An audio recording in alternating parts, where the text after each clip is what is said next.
Bé, en la commemoració d'aquest 30 aniversari del grup volem premiar d'una manera especial en Manolo Sarso Castelló en la insígnia d'or que a soles normalment se dona en els premis lleialtat.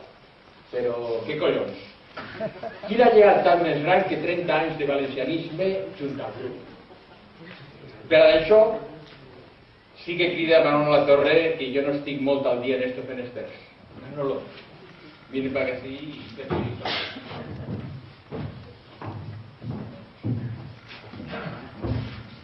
Manolo, puja sí, anem a ficar la insígnia d'una entitat que tu ajudes a fundar i que sempre que t'hem demanat ajuda havies de fer.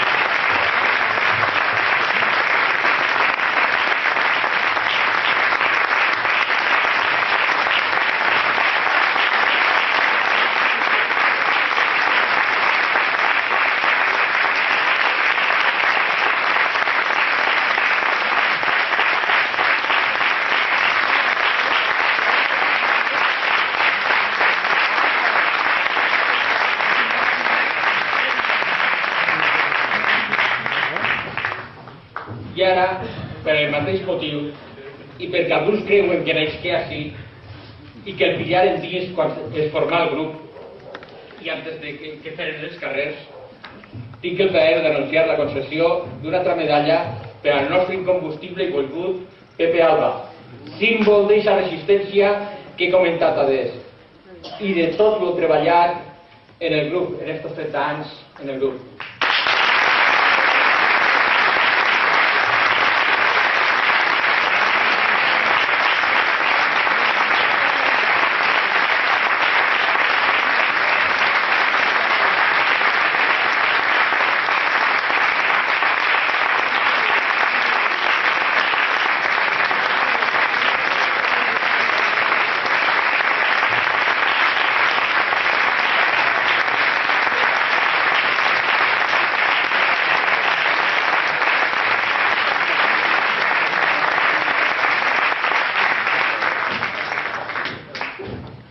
A continuació, això ha acabat, anem a ficar l'himne de lluita i a continuació l'himne.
Vamos a tundir, de fronda y de